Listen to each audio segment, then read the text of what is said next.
Bueno, voy a ver si me dejan improvisar un poquito. ¿Puedo improvisar un poquito, maestro? Un poquito, fuera del programa, un poquito.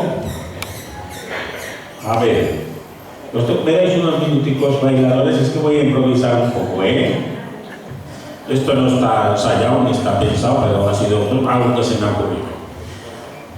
Yo estoy un poquito ya fatigado de festivales y misas, historias, entonces prefiero cantar unos dúos con las alumnas con las que siempre es un gozo cantar, a ver si ellas me permiten mi capricho, ¿eh? Entonces les voy a pedir que me dejen interpretar los dos y lo vamos a hacer también como los hacemos en ese cuartico detrás donde se cocina todo, ¿eh? Donde se cocina todo, ahí a fuego lento. Entonces cogeré mi guitarrita, maestro, me pondré aquí, pues me acompañáis, pero yo también estaré aquí en la escena, ¿de acuerdo? Bueno, pues así, improvisado, no se preocupen, déjense fluir.